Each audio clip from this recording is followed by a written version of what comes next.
Alright, so looking at our first do not problem today, we have this equation. I'm going to change this to add the opposite before I start solving.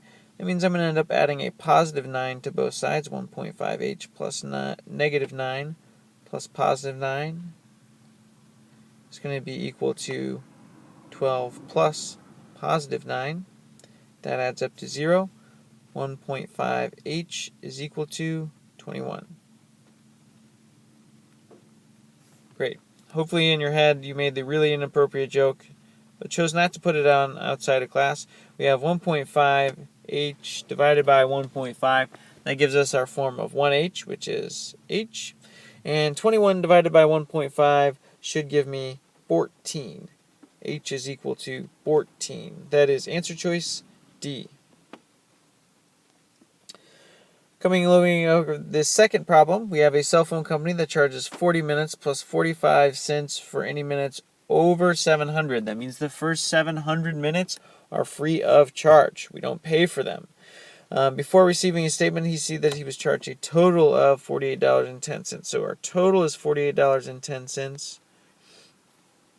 We know that comes from $40 plus 45 cents. Now this is where we have to be careful. It's not 45 cents times X. It's 45 cents times the number of minutes used over 700. So if I use X minutes, I'm going to take away the first 700 minutes because I'm not being charged for them. So this gives us our equation, which is equivalent to answer choice C.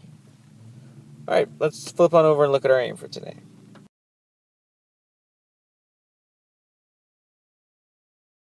Our aim for today, Kipsters will be able to solve equations from word problems, no different than our other aim. We're just going to see some different types of word problems here today. Start with this opening exercise. This should be a more simplistic one just to kind of get us started. So go ahead and do this one on your own. Alright, so looking at this, you've already got this done. This is basically looking at our problem from yesterday's alone time. We have $5.35.50 or $5.35 per pizza. This is our profit that we're making. On top of that, we've already made $182.90, and we're trying to get it up to equal to $750. Solving this equation, 5.35 times x plus 182.9 plus negative 182.9 is going to give me equal to 750 plus 182 negative 182.9. This adds up to 0, leaving me with 5.35x is equal to 577.1. Divide both sides by 5.35.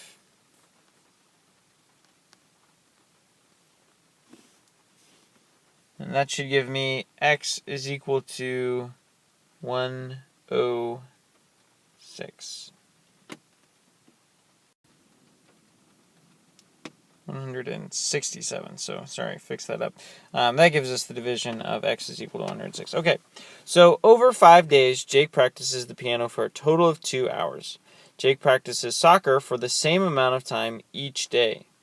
If he practices piano and soccer for a total of 20 hours, how many hours each did he practice soccer? Okay, so we're looking at this. Our total hours is 20. It says over 5 days, he practices for a total of 2 hours on the piano. Jake practices the same amount of time each day with soccer. So here we're looking at this. He practices 8 hours per day on soccer. So over 5 days of the week, so over 5 times those number of hours. This is going to be the total hours that he spends practicing soccer. Additionally, we know that He practiced a total of 2 hours. So plus 2 hours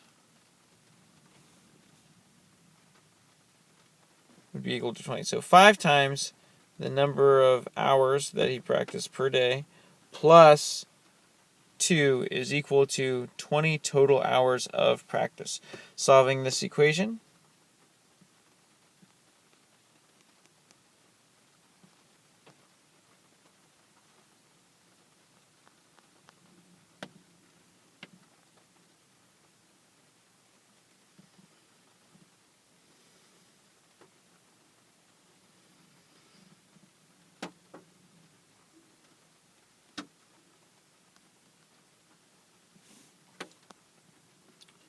Alright, so we go ahead and we do our inverse operations. That's going to get me down here to h is equal to 18 over 5, which is approximately 3 and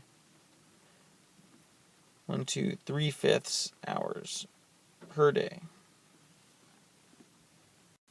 Okay, so we get 3 and 3/5 hours. Now we slide over here. We look at this problem. It tells us Shelby is 7 times as old as Bonnie. If in 5 years the sum of Bonnie and Shelby's age is going to be 98, find Bonnie's present age. All right, and so we're going to write an equation for this, but we're going to think about it algebraically first. So we're going to think about Bonnie and Shelby, and we're going to think about their current age and their future age. So currently, we're trying to find Bonnie's present age. So let's just go ahead and call that our x value. Shelby's current age would be 7 times as old as Bonnie. So that's 7 times x. Now in the future, all I'm really doing is adding 5 to each of their ages. So x plus 5 and 7x plus 5.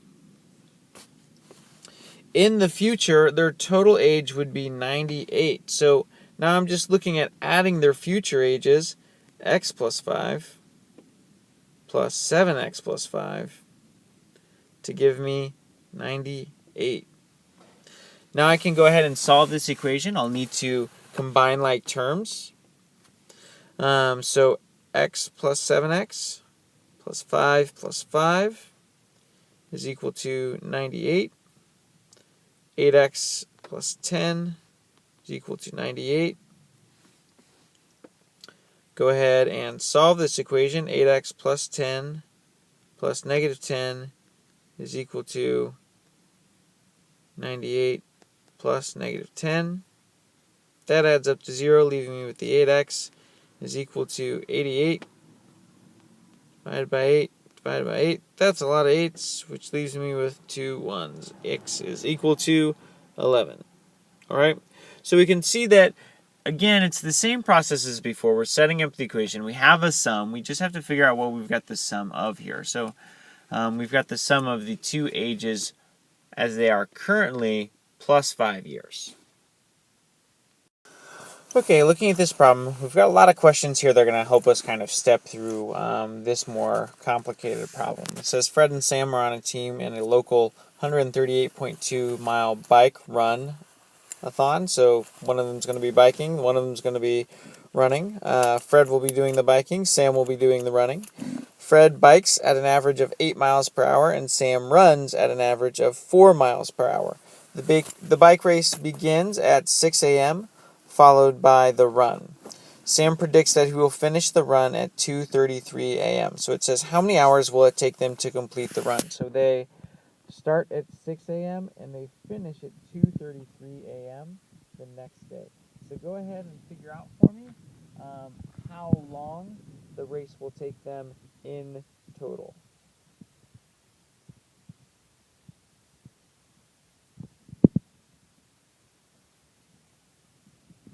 So the way I think through this in my head is I go from 6 a.m. to noon, that's 6 hours.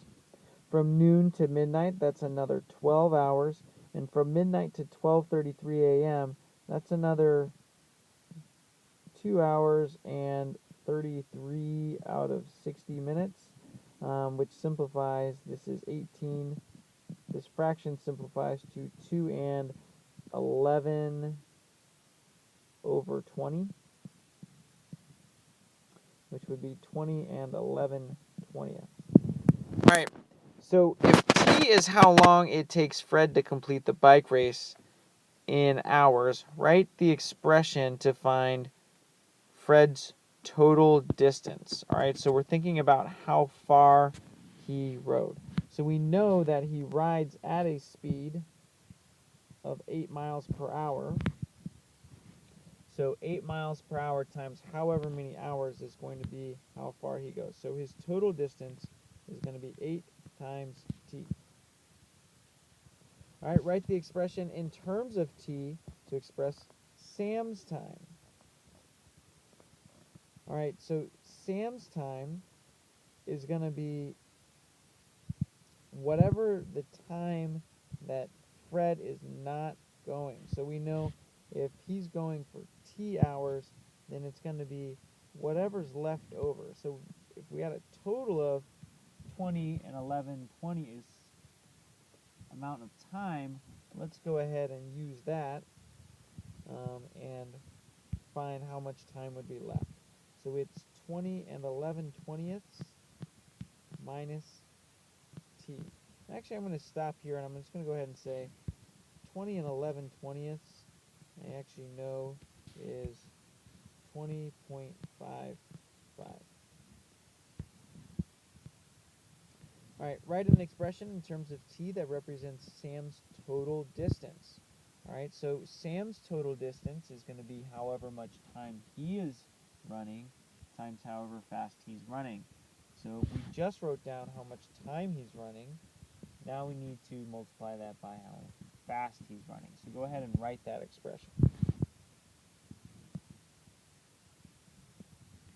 As I look up, it says that he runs 4 miles per hour, and his time that he's running is our 20.55 minus t. All right, now it says to write and solve an equation using the total distance both Fred and Sam will travel. All right, so we're looking back at the original equation. It tells us how long the total race is,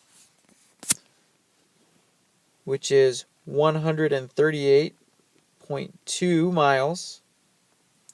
And we have expressions for their total distances. One of them is 8t. One of them is 4 times 20.55 minus t. So now we have to simplify this expression, and I'm going to do so by starting with this distribution. This is going to give me 8t plus 0.55 is going to be 82.2 minus, so this is add the opposite, minus 4t or plus negative 4t is equal to 138.2. Now we want to think about what happens when we combine our like terms. We have like terms of 8t and negative 4t. So that's going to give me 4t plus 82.2 is equal to 138.2. And now we'll go ahead and solve using some inverse operations.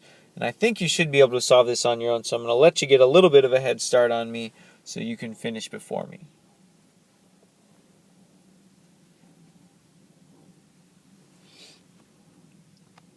So we have 4t plus 82.2t, or 82.2 plus negative 82.2 is equal to 138.2 plus negative 82.2.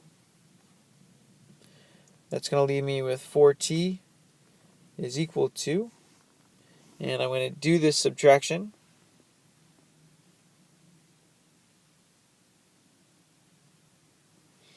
And that's going to give me 54 sorry, that's 56. And divided by 4, divided by 4. It's going to give me t is equal to 14 hours. So we can see that our t, if we go all the way back up to what t was the amount of time that it took Fred to complete his portion. So Fred was biking for 14 hours. Question is, how far will Fred bike? And how much time will it take him to complete his leg of the race? Well, we just figured out that Fred bikes for 14 hours. So we know that part. The time is 14 hours. But how far he will bike, that's 8 times his 14 hours. And that's going to give me 112 miles. How far will Sam run, and how much time will it take him to complete his leg? Well, we know he's got whatever the leftover time is, so that was the 20.55 minus the 14 hours. So that tells me that he ran for 6.55 hours.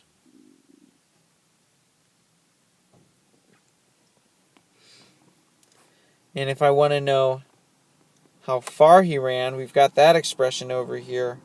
Well, it's 4 times his time, which we just calculated his time. So 4 times 6.55. And when we multiply that together, we should get 26.2 miles. One thing we do want to check, hey, we want to make sure that that adds up. That was actually a different way we could have done it. We could have said, hey, it was a total of 138.2 and subtracted the 112 that we found out. We would have gotten 26.2 as well. All right. So go ahead and move on to your alone time work. Check out those couple of problems and move on with the rest of our day.